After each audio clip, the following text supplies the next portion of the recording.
tetapi semua seteruku ini yang tidak suka aku menjadi rajanya, bawalah mereka kemari dan bunuhlah mereka di depan mataku. Amin. Ya, seteru ini adalah orang yang dipercayakan Tuhan, tapi dia tidak mengembangkan talentanya, betul nggak? Jadi dia simpen. Tuhan kasih dia kemampuan, Tuhan kasih dia talenta. Tetapi ini makna apa, teman-teman? Tadi, ini Lukas 19 ayat 27. Ketika Musa mengatakan, nih loh, Yesus mengatakan begini nih, akan tetapi semua musuhku yang tidak suka aku menjadi rajanya, bawalah mereka kembali dan bunuhlah mereka di depan mataku. Lalu bagaimana kita menjawab ini, teman-teman? Saya ingin tahu bagaimana Anda menjawab hal ini. Sederhana, itu perumpamaan. Itu aja kalau saya. Oke. Kalau saya mengatakan, ini bukan sekedar perumpamaan, tapi juga nubuatan mengenai kedatangannya yang kedua kali. Yesus mengatakan, ada seorang raja, naik sebentar, naik ke 11, berangkat ke sebuah ada seorang bangsawan berangkat ke sebuah negeri yang jauh untuk dinobatkan menjadi raja di situ. Setelah itu baru kembali. Menurut Anda siapakah siapakah bangsawan yang akan dinobatkan menjadi raja, kemudian dia akan kembali lagi? Ini siapa ini di sini? Yesus bicara tentang siapa di sini? Yesus bicara tentang dirinya sendiri, bukan? Ya. Ini artinya dia bicara the prophecy about his second coming, right? Yes. Ini dia bicara about his coronation as a king. Dia bicara mengenai di Mazmur 2 bahwa dia akan dinobatkan menjadi raja. Coronationnya kapan? Ketika dia terangkat ke surga, terangkat di dalam awan-awan, kemudian di Daniel 7 ayat 9 sampai 14, dia dimahkotai, dengan mahkota dikatakan kepadanya segala bangsa, semua kerajaan, suku bangsa dan bahasa datang menyembah. Dia bicara about his coronation. Dia bicara tentang pemahkotaannya sebagai penguasa surga dan bumi. Iya, betul. Ya, dinobatkan sebagai raja, dia pergi nih. Kemudian dia baru kembali, dia akan kembali lagi. He's talking about his second coming. Ketika dia kembali lagi, teman-teman ingat, ketika Yesus kembali lagi, dia tidak datang kedua kali as a baby in a manger. Dia akan datang as a Lion of Judah. Yes. Ya, jadi kitab Wahyu dikatakan Yesus itu anak domba yang disembelih. Tapi bukan cuma anak domba yang disembelih, itu his first coming, and his second coming, he's coming as a king, as a ruler, as a judge. Ketika kedatangan yang kedua kali di dalam kitab Wahyu dikatakan begini, dari mulut Yesus keluar pedang bermata dua. Dan jubahnya dicelup dengan kilangan anggur yang melambangkan darah musuhnya. Kemudian di dalam kitab Yesaya dikatakan Mesias itu jubahnya penuh dengan darah musuhnya.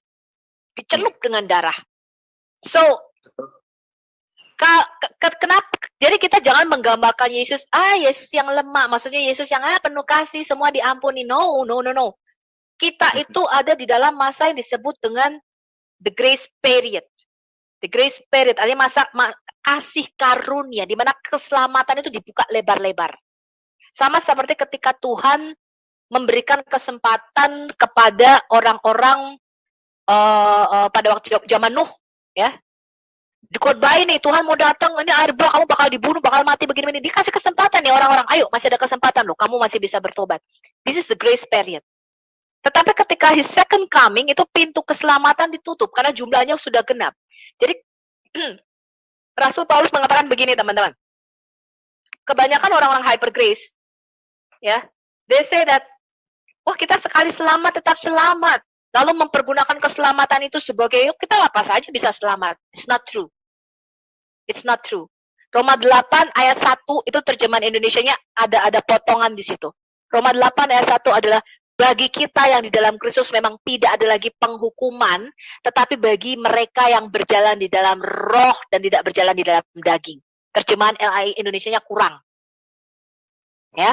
Jadi bagi kita memang tidak ada lagi penghukuman, tetapi bagi yang berjalan di dalam roh dan tidak di dalam daging. Ya, sama orang hyper grace dipotong ini. Karena Rasul Paulus mengatakan, work out, kerjakanlah keselamatanmu. Dan saya sangat setuju dengan hal itu. Kita harus tetap berada di dalam keselamatan anugerah kasih karunia yang sudah Tuhan berikan ini. Nah, Kembali ke Lukas 19 ayat 27. This is the prophecy about his second coming. Pada waktu kedatangannya yang pertama, dia naik keledai. Zakaria 9 ayat 9 mengatakan Yesus naik ke keledai. Keledai adalah the symbol of peace, lambang perdamaian. Kedatangan yang kedua naik apa dia? Kedatangan yang kedua Yesus naik apa di kitab Wahyu? Perpisahan. No. Yesus menaiki kuda putih. He will come riding a white horse. Kuda itu lambang peperangan, teman-teman. It's a symbol of war. Ya, kedatangan yang pertama enggak. Zakaria 9 ayat 9. Dia datang naik keledai. His first coming, he will riding a donkey. Okay. It's a symbol of peace. The second coming, dia nggak lagi naik keledai. He will not bring peace anymore. He will bring judgment on the earth. Dia datang naik white horse. Dia datang naik kuda putih. Is a symbol of war. Dia tidak datang sebagai anak domba. Dia datang sebagai apa? Sebagai singa dari Yehuda. Singa. Gambarnya He domba. will roar like a lion. Ya. Jadi Rasul Paulus mengatakan jangan kamu hanya memandang belas kasihan, kemurahan Tuhan, tapi kamu juga harus memperhatikan kekerasannya Tuhan. Sebab kejahatan kita ini bukan dibiarkan Tuhan loh, tetapi ditaker, diukur di dalam cawan murka Allah namanya. Makanya Tuhan mengatakan kepada Abraham, anak cucumu akan ada diperbudak di bangsa asing sampai 400 tahun. Karena sebelum waktu 400 tahun itu kedurjanaan orang Amori belum genap. Jadi Tuhan tuh menakar kejahatan kita di dalam cawannya. Ketika kejahatan ini sudah genap, Tuhan lihat hitungannya udah pas nih di mata dia. Kejahatannya udah memuncak. Dia akan tuangkan itu cawan murka kembali kepada kita. So jangan main-main with God. God is not weak. Ya, He's not a weak God.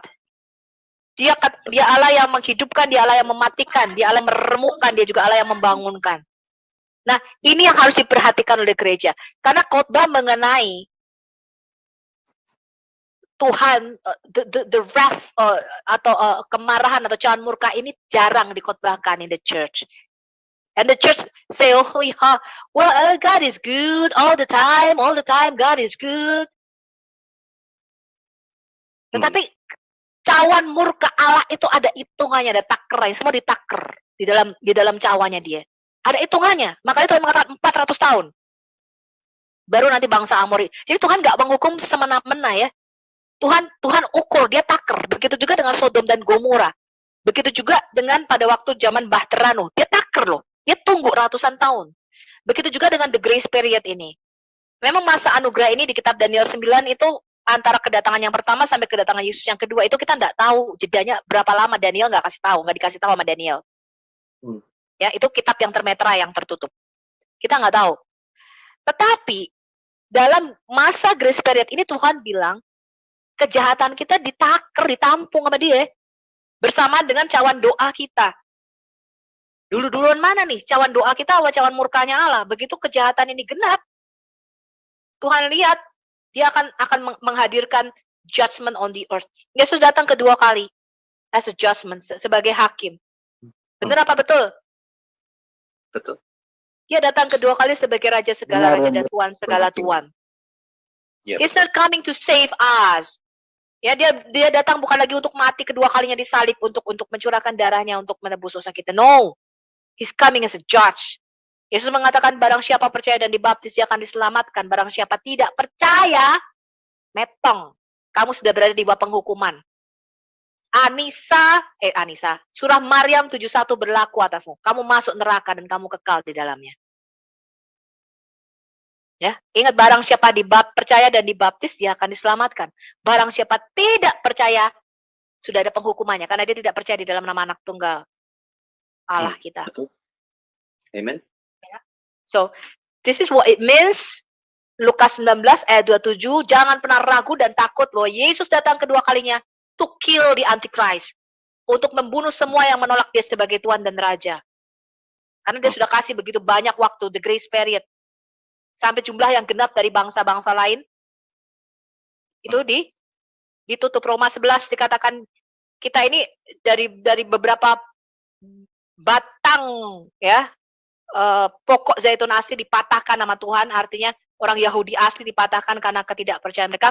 Kita dari goyim bangsa lain dicangkokkan ke dalam batang asli itu sampai jumlah yang genap dari bangsa-bangsa lain itu masuk. Kalau Tuhan merasa ini jumlahnya sudah genap, orang yang diselamatkan, game over, pintu keselamatan ditutup. Tidak ada lagi keselamatan pada waktu kedatangan yang kedua. So Lukas 19 ayat 27, talking about his second coming as a judge, as a ruler, as a king of kings, as Lord of lords, and he will kill you. Ya, jubahnya akan dicelup dengan darah dan dia akan ada pedang yang keluar dari mulutnya. Dia akan datang with war, dengan peperangan. Ya, jangan pernah malu orang Kristen mengatakan Yesus akan datang untuk membunuh. Ya dia Tuhan kok, yang berhak membunuh ya dia. Ya itu as my opinion about Lukas 19 ayat 27. Silakan kalau ada mau menambahi. Ya, dekat Lukas 21 12:51. Adakah Anda berfikir bahawa saya datang untuk membawa kedamaian di bumi? Tidak. Aku memberitahu Anda tetapi perpecahan. Samalah. Dia merujuk kepada kisah yang perumpamaan itu. Kemudian dekat 25 ayat 2. Matius 25 ayat 2. Dan 5 dari mereka kurang cerdik dan 5 orang bijak. Kenapa? Sebab Matius 25 ayat 32. Dan semua bangsa akan dikumpul di hadapannya. Dan dia akan memisah mereka satu sama lain.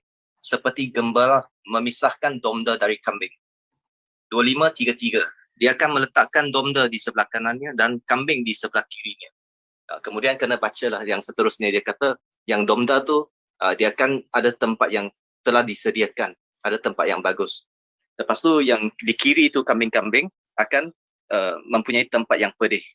Aku tambahin dikit ya tentang pedang. Ini memang agak mencengangkan ya untuk mendengar istilah pedang gitu ya. Oke, di dalam perjanjian lama yaitu di dalam Ulangan 34 boleh minta tolong di share screen. Ulangan 32 ayat 41. Sebenarnya kata pedang itu sebenarnya itu berbicara tentang penghakiman.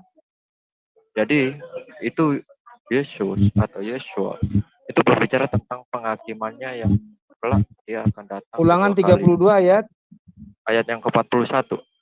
Ya, dikatakan apabila Tuhan mengasah pedang ya di sini ya. Apabila aku mengasah pedangku yang berkilat-kilat dan tanganku memegang penghukuman, maka aku membalas dendam kepada lawanku dan mengadakan pembalasan kepada yang membenci aku. Ya, jadi, good. Ini berhubungan dengan Lukas 19:27 tadi ya. Sambil ditekankan Bu Sofi, pedang itu simbol apa? Ya, penghakiman Allah berarti ya. Cawan murka Allah nih. Tentang penghakiman. Nah, sedangkan di dalam Yesaya 27 ayat yang pertama, di sini dikatakan pada waktu itu Tuhan akan melaksanakan hukuman. Ayat berapa? 27. Yesaya 27 ayat 1.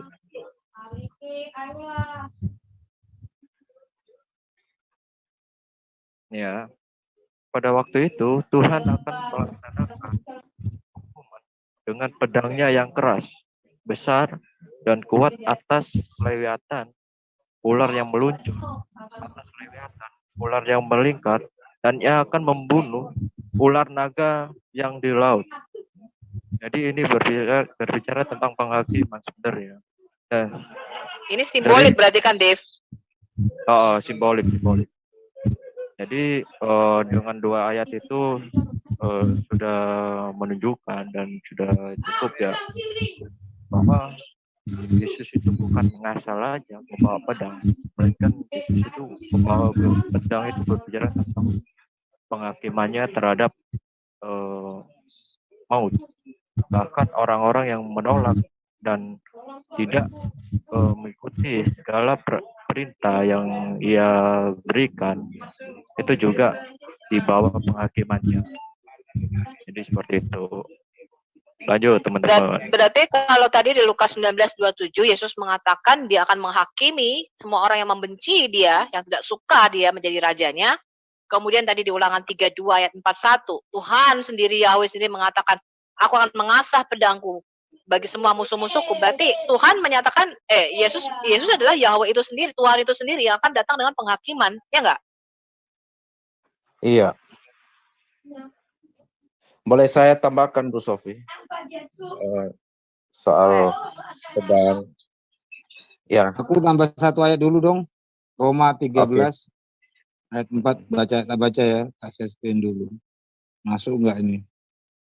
Kenapa kita harus menghormati pemerintah? Kita dari kasih Kristus? Ya.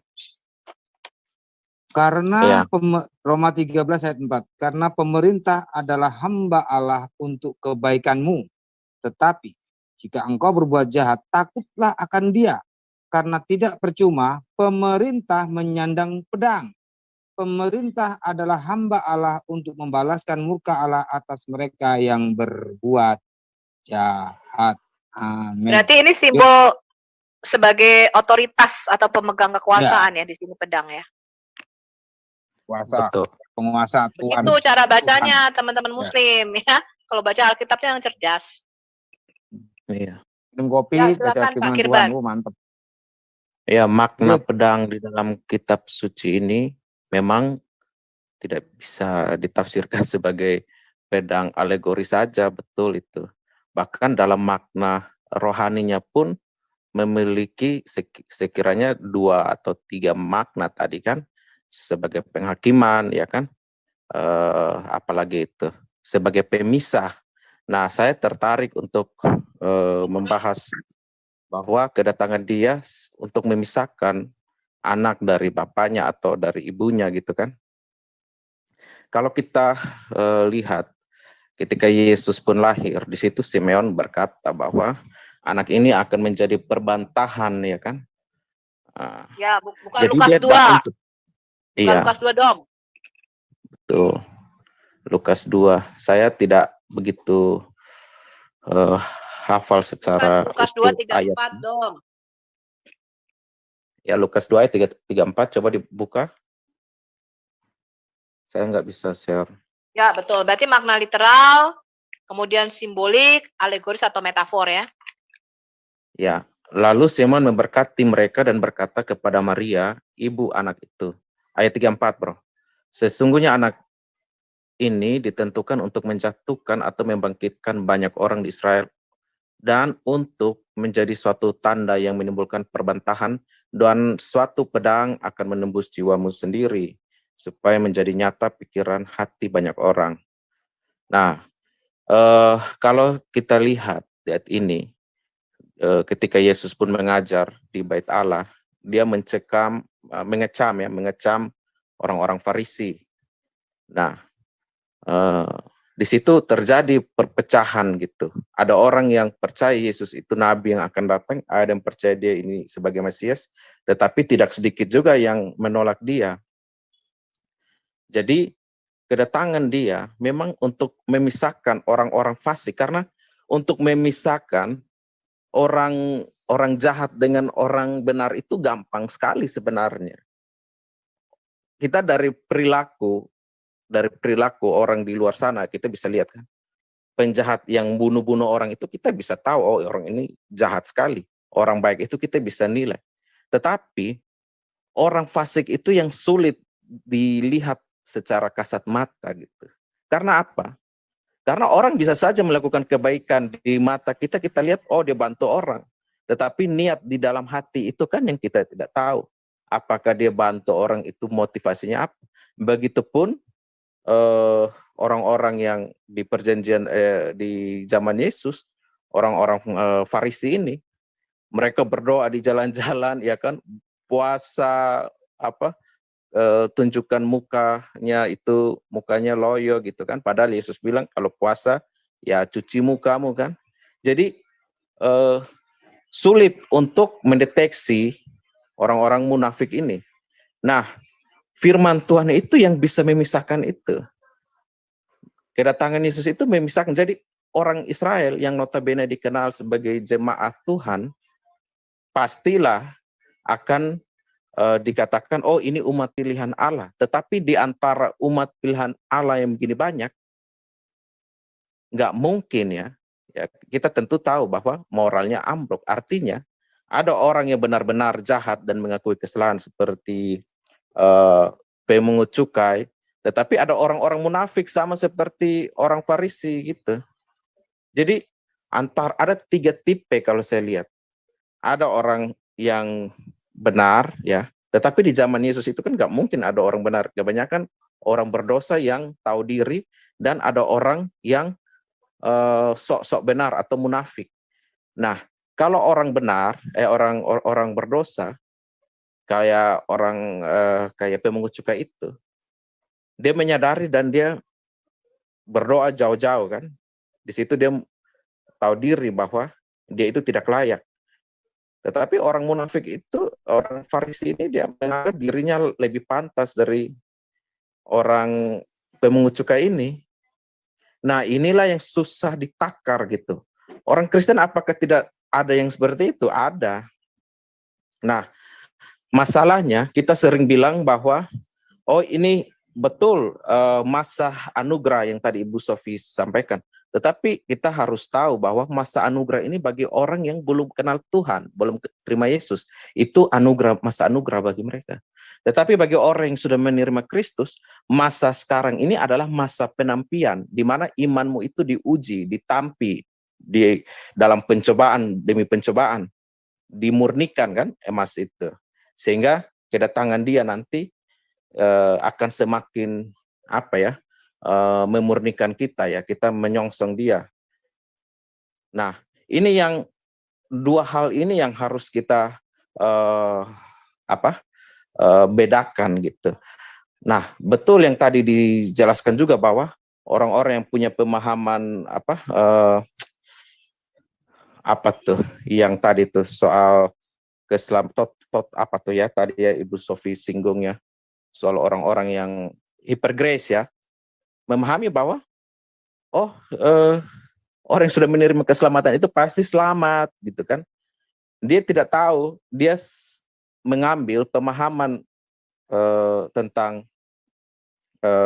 masa anugerah yang sebenarnya bagi orang yang belum menerima Kristus, dia terapkan masa anugerah itu seolah-olah itu masih berlaku bagi dia. Padahal bagi orang percaya itu masa penampian, di mana imanmu itu akan diuji gitu di dalam api. Jadi ini firman Tuhan ini sangat kaya kalau mau dijelaskan. Jadi nanti betul yang di Lukas itu tadi. Ya saya kembali ya ke Lukas ya. Bahwa yang disampaikan Ibu Sofi itu memang tepat sekali, bahwa Tuhan Dia akan memisahkan kambing dengan domba. Orang-orang benar yang betul-betul murni melakukan kebenaran firman Tuhan dari firman Tuhan, perintah Tuhan. Tetapi ada orang-orang yang memang memakai jubah imam ya, tetapi sebenarnya kemunafikan yang dilakukan mereka ya. Banyak orang-orang munafik juga yang kita tahu ya, dibungkus dengan agama segala macam untuk menggolkan tujuan politik atau apapun ya. Nah, ini yang sulit dideteksi, manusia-manusia munafik. Itu yang sulit gitu. Hanya Tuhan yang bisa memisahkan itu. Nah, tugas kita kan sebagai orang percaya, ya kita hanya bisa melakukan apa yang sudah Tuhan minta, apa yang Tuhan minta ya. Ya, ketika kamu diberi talenta 10, hasilkan 10 gitu kan. Tetapi bagi yang tidak menghasilkan apa-apa, apa yang ada padanya diambil. Nah, itu akan dimiskinkan kalau kita bilang sekarang ya, dimiskinkan. Artinya ya, di luar Yesus itu kamu nggak bisa berbuat dan nggak bisa buat apa-apa. Tetapi kalau orang yang hidup di dalam Tuhan, dia akan bertambah dan bertambah terus. Nah, ini bukan soal hal jasmani saja, tetapi lebih daripada itu hal rohani, karena pada masa-masa akhir, orang ketika diuji imannya, itu dia akan mempertaruhkan, dia mau mengikuti keinginan daging, mau mempertahankan apa yang dia anggap berharga seperti, oh anak ini bagi saya berharga, saya akan menyangkal iman saya karena saya nggak mau anak saya dibunuh. Orang bisa saja seperti itu. Nah, itu yang tadi juga ditekankan di dalam Matius tadi. Ada orang yang bisa saja ya, saya tidak tahu. Makanya kalau di dalam Yesus itu memang segala sesuatu kalau kita bilang harus berdasarkan kasih kepada Dia. Mengasihi Yesus lebih daripada apapun ya, orang tua, anak, dan sebagainya. Itu aja sih, saya nggak usah panjang-panjang, silakan teman-teman lain kalau mau tambah. Oke, kalau izinkan saya nambahkan ya, untuk mempertegas saja, mempertegas kembali, menyegarkan kembali apa yang sudah dijelaskan oleh Bu Sofi. Dalam Matius 10 ayat 34 sampai 42 itu adalah makna harfiah untuk memisahkan anak dengan orang tuanya karena perbedaan iman. Ini ayatnya. Jangan kamu nyangka bahwa aku datang untuk membawa damai di atas bumi. Aku datang bukan untuk membawa damai, melainkan pedang. Ini makna harfiahnya, yaitu memisahkan orang dengan seisi rumahnya karena perbedaan iman. Lukas 19 ayat 11 sampai 24 itu merupakan perumpamaan. Tadi apakah boleh Yesus mengajarkan kalau berbeda agama dibunuh dengan pedang? Bukan, itu kan maknanya kan saya berikan harfiah kan. Ya, makna harfiah. Oke, itu bukan makna gramatikal. Harfiah. Sekarang ke Lukas 19 ayat 11 sampai 27. Jason baca ini ayat 59 ayat 20. Coba ditampilkan aja saya. Nanti saya bereskan, nanti lanjut ke itu ya. Lukas 19 ayat 11 sampai 27 merupakan makna perumpamaan dan nubuatan Maranatha atau kedatangannya untuk kedua kali untuk jadi hakim yang adil, untuk menghakimi atau menjadi penghakiman. Akan tetapi semua seteruku ini yang tidak suka aku menjadi rajanya, bawalah mereka kemari dan bunuhlah mereka di depan mataku. Jadi ini makna perumpamaan plus nubuatan, kata Bu Sofi tadi ya, untuk menjadi hakim yang adil, untuk menghakimi kita semua, termasuk Anda-Anda yang non-Kristen. Lukas 22, 36 sampai 37 itu maknanya gramatikal. Ini benar-benar ya pedang asli ya. Termasuk plus penggenapan nubuatan supaya terhitung dan ditangkap sebagai pemberontak. Jawab mereka, satu pun tidak. Katanya kepada mereka, tetapi sekarang ini siapa yang punya pundi-pundi, hendaklah yang membawanya. Demikian juga yang punya bekal, dan siapa yang tidak mempunyai, hendaklah yang menjual jubahnya dan membeli pedang. Sebab aku berkata kepadamu bahwa nas kitab suci ini harus digenapi padaku. Ia akan terhitung di antara pemberontak-pemberontak. Sebab ada apa yang tertulis tentang aku sedang digenapi. Jadi maknanya adalah gramatikal. Jelas-jelas ini pedang untuk supaya jadi penggenapan. Jadi terlihat kan bahwa pedang kayak pemberontak. Jadi ditangkap sebagai pemberontak. Begitu. Silakan yang lain lanjutkan. Ditampilkan aja bro ayatnya. Di Yesaya 59 ayat 20. Itu makna pedang juga sih. Soal kefasikan. Bro Domba bisa tampilkan nggak? Yesaya 59 ayat 20. Ini pun dikutip Rasul Paulus di kitab Roma. Baca bro. Doh, Miku tak matiin. Oh, hidup sih, sorry. Yesaya 59 ayat 20. Aku ganggu sebentar. Tunggu Pak. Ganggu sebentar. Sofiatul, tolong baca berita di chat. Sofiatul sama Pak siapa? Christian Crusader kalau lagi nggak ngerekam. Oke. Ya, silakan lanjut. Baca bro, baca. Ya, Yesaya 59 ayat 20. Dan ia akan datang sebagai penebus untuk Sion dan untuk orang-orang Yakub yang bertobat dari pemberontakannya. Demikianlah firman Tuhan. Amin. Oke, itu kalau kita lihat dari situ pun Rasul Paulus ya menulis ya mengambil ayat itu dan menuliskannya kepada mengirim suratnya ke Roma ya. Dengan jalan demikian seluruh Israel akan diselamatkan seperti ada tertulis, dari Sion akan datang penebus, ia akan menyingkirkan segala kefasikan daripada Yakub. Inilah yang tadi saya jelaskan soal Yesus itu dia datang untuk memisahkan orang-orang yang fasik dengan orang-orang yang betul-betul yang berdosa yang mau hidup kembali kepada kebenaran. Nah, jadi orang-orang yang fasik itu, mereka itu terlihat rohani, tampilan luar, ya kan? Tapi fasik itu kan menunjukkan bahwa dalam hatinya itu dia tidak terima kebenaran. Nah, inilah yang lebih, ya kalau saya lihat, lebih sulit untuk mendeteksi ini. Kalau saudara melihat orang membunuh dan orang berbuat baik, kita bisa bedakan hitam dan putih itu gampang, mudah sekali bagi kita itu membedakan hitam dan putih. Tetapi untuk melihat yang abu-abu itu sulit, bro. Hal yang abu-abu itu sulit, kita nggak tahu nih dia ini hitam atau putih.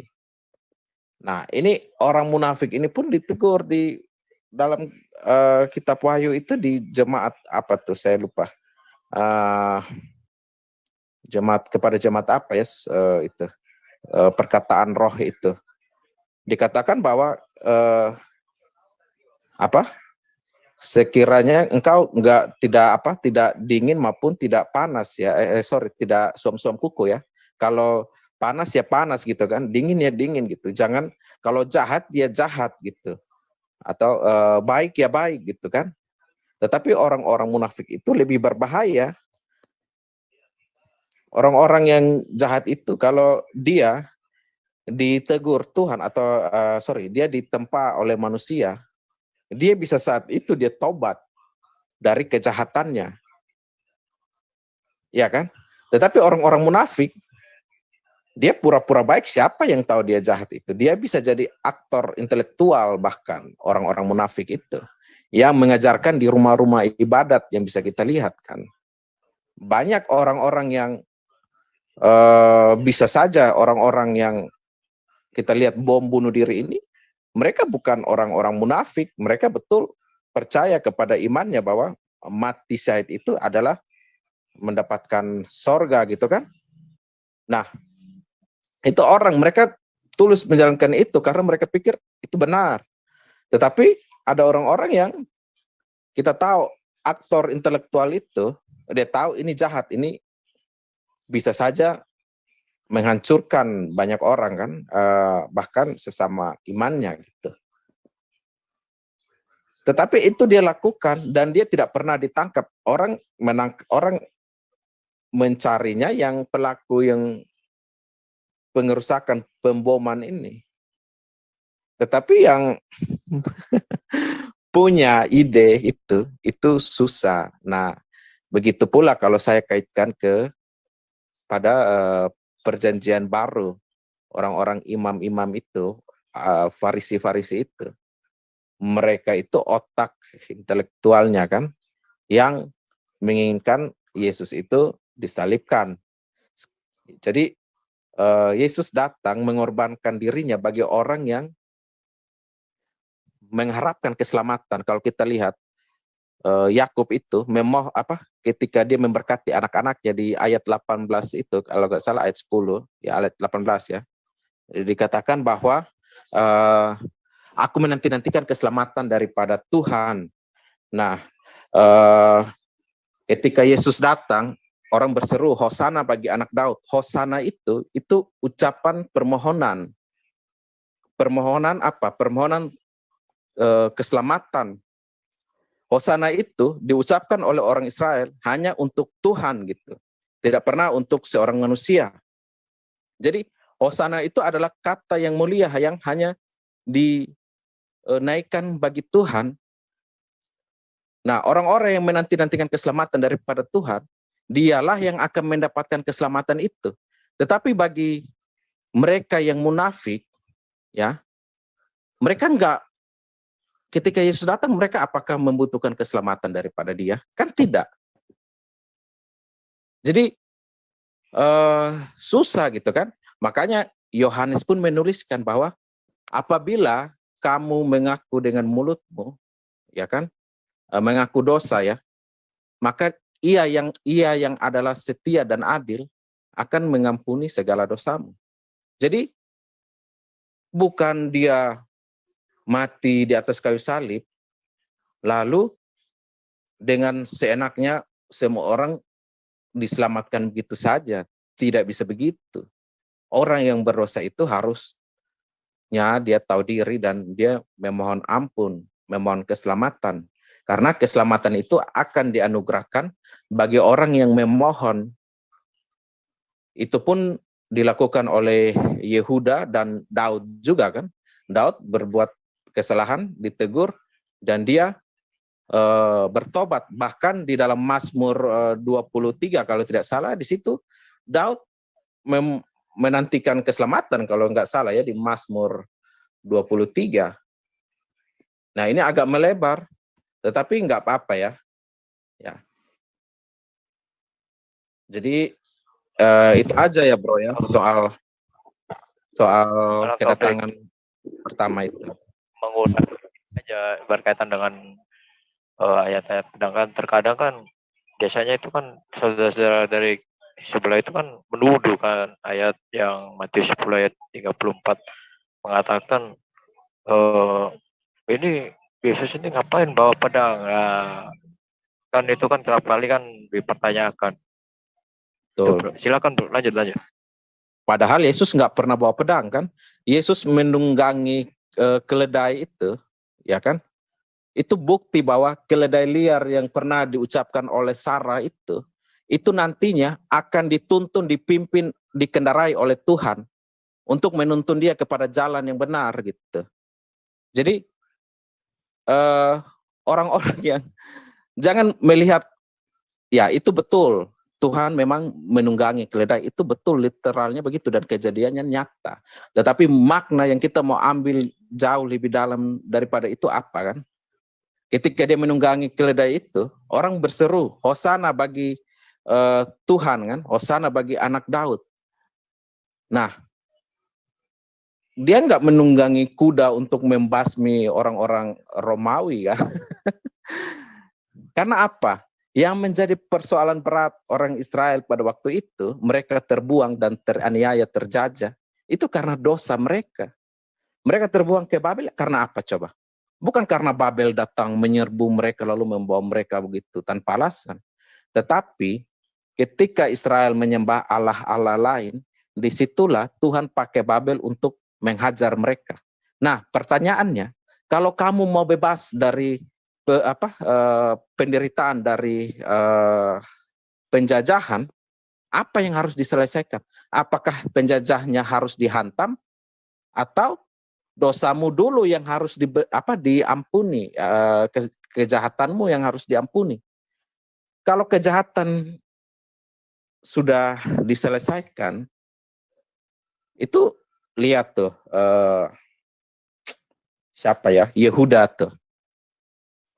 Pada akhirnya apa? Pada akhirnya dia yang diberkati dan keturunan Sang Mesias itu akan hadir daripadanya.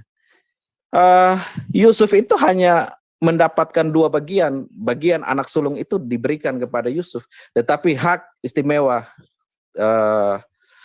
tahta kerajaan Mesias itu diberikan melalui keturunan Yehuda. Nah, karena apa? Karena ada pengakuan dosa oleh Yehuda. Nah, orang-orang fasik itu memang tidak pernah mengakui dosa. Makanya kalau kita lihat ayat pedang itu, tidak semata-mata hanya menghantam orang jahat yang tidak mengakui Yesus sebagai Tuhan dan Juru Selamat, tetapi itu pun menghantam orang-orang yang fasik gitu.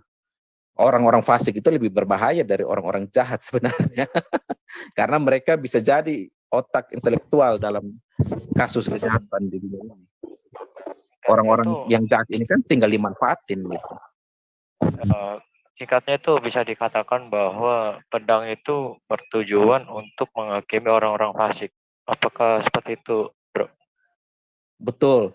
Kefasikan itu kan harus dihilangkan dari orang-orang Yahudi, karena orang-orang Yahudi pada waktu itu sudah terbiasa menjalankan ibadahnya dalam topeng kemunafikan. Orang-orang rabi-rabi Farisi dan orang-orang imam-imam gitu ya, itu kan suka berdoa di tengah perempatan jalan gitu kan, di depan-depan umum, suka menerima hormat. Pokoknya ibadah yang mereka lakukan itu ibadah yang munafik. Nah, Tuhan tidak mau orang beribadah kepada Dia itu seperti orang munafik begitu. Mulutnya memuliakan Allah, tetapi perbuatannya itu jauh, hati mereka jauh. Itu munafik itu lebih bahaya. Tetapi orang yang berbuat kejahatan itu karena memang betul-betul mereka nggak pernah menerima belum pernah mendengar kebenaran firman Tuhan. Makanya mereka itu jauh dari kebenaran. Tetapi orang munafik, dia itu hari-harinya di dalam rumah Tuhan gitu. Tapi munafik itu lebih bahaya, bro. Saya fokus di ini ya, judulnya sangat menarik. Jadi saya kebetulan nengok channelnya Ibu Sofiatul, menarik nih. Jadi menanggapi ayat-ayat pedang ya. Ini yang baru saja viral, yang Adi Armando itu, kalau tidak hati-hati kita bisa salah paham juga ya dengan Adi Armando, walaupun komunikasinya dia itu secara implisit juga membahayakan sekali. Mengutip 3 ayat Alkitab, maka dari itu di judul di IKIM saya sebut logika tersesat temannya Adi Armando. Jadi temannya Adi Armando itu mu'alaf, murtad dari Kristen jadi mu'alaf karena ada 3 ayat Alkitab yang dibacakan oleh Adi Armando di Cokro TV. Yang bener Pak? Iya betul. Di channel IKIM ada. Ya, saya tulis logika tersesat temannya Adi Armando. Hati-hati baca itu ya, temannya Adi Armando. Jadi dia menceritakan temannya dan dia mengatakan saya percaya dengan teman. Jadi berarti dia percaya ayat itu benar menurut temannya itu kan. Karena 3 ayat itu yang mengatakan aku datang bukan membawa damai, tetapi membawa pedang dan sebagainya itu loh. Ada 3 ayat. Nah intinya bahwa wah di Kristen kok sama gitu. Nah kalau sama kenapa murtad kan gitu. Pertama itu. Terus, nah tapi bagusnya di ayat itu, di videonya Adi Armando juga menjelaskan bahwa sebuah ayat itu tidak bisa berdiri sendiri, ada take on take. Nah itu saya sangat setuju. Cuma jadi gini, dia ternyata juga seorang belajar di ilmu komunikasi ya saya sama di sana, jadi saya ngerti implisit dan eksplisitnya gitu. Cuma beda sekali, di Alkitab tidak bisa membaca Alkitab itu sama dengan yang mereka, tidak bisa, karena di Alkitab itu ada eksegesa, ada esegesa, yang bahasa itu eksegesisnya mereka ya sudah punya framing lalu memperkosa ayat, padahal itu tag and context-nya tidak seperti itu.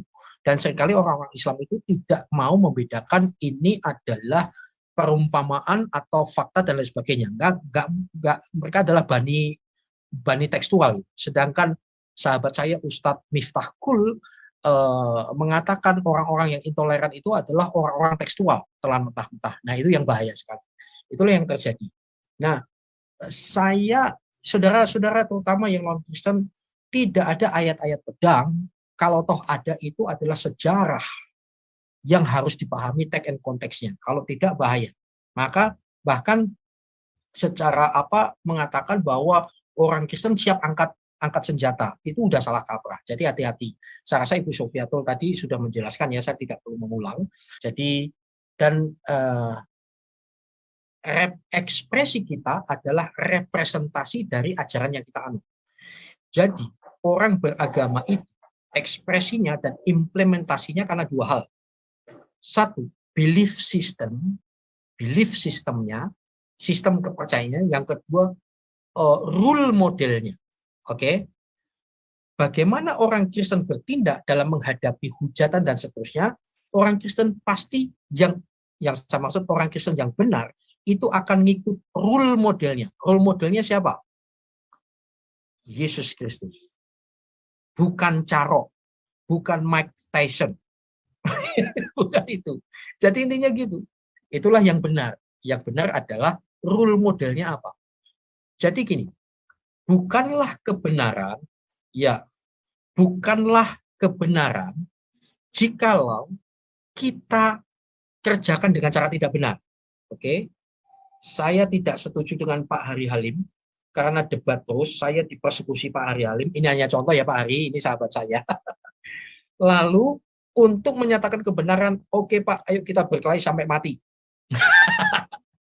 Bukan begitu. Tidak ada ayatnya. Tidak ada ayatnya. Jadi sekali lagi, bukan kebenaran jika kita kerjakan dengan cara tidak benar. Kebenaran itu apa?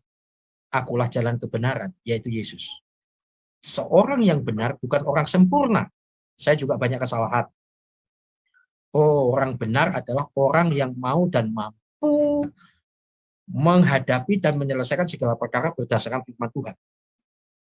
Nah, karena itu sebagai penutup, 2 Korintus 6 ayat 4. Sebaliknya dalam segala hal kami menunjukkan bahwa kami adalah pelayan Allah. Itu dia.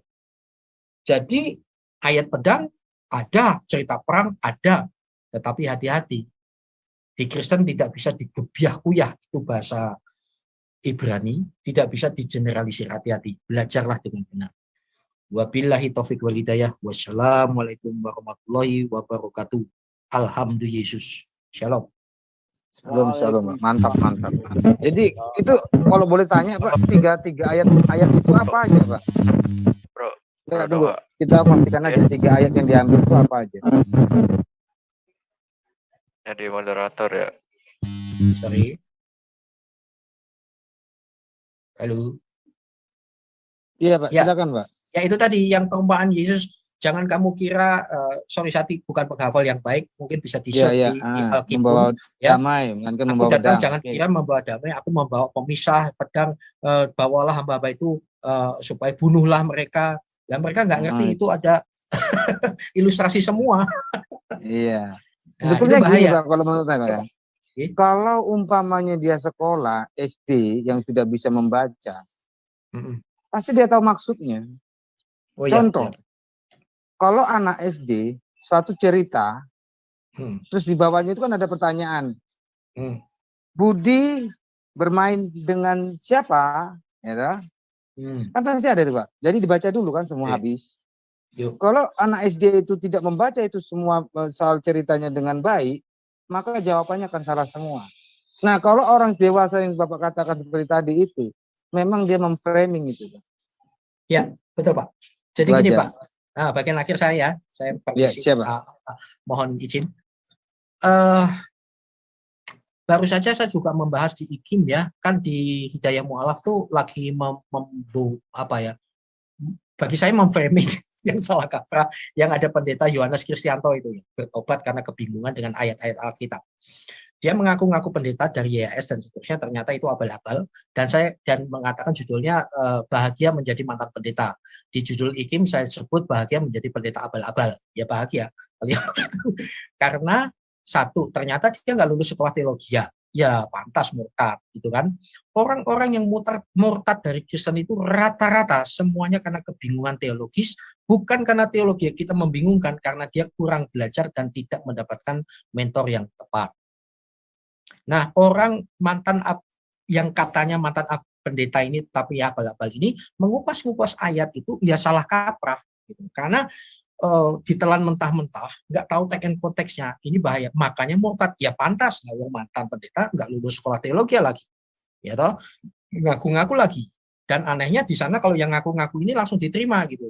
Itulah sebabnya betapa beratnya menjadi pendeta di dalam kekristenan atau melayani Tuhan. Jadi Kristober, karena di Kristen tidak boleh telan mentah-mentah modal saminah watonah. Apa yang dikatakan pasti benar dari Allah, nggak boleh. Di Kristen apa? Ujilah segala sesuatu. Ujilah setiap roh, jangan setiap percaya setiap roh. Nah, bayangkan tuh, terbuka. Yang saya tahu, dari seluruh Tuhan, di luar Tuhan besar, yaitu Yesus, di seluruh dunia, hanya Tuhan Yesus saja yang berkata, ujilah aku. Yang lain tidak boleh uji, percaya saja. Nah, itu dia, hati-hati. Nah, rata-rata karena itu, salah kaprah.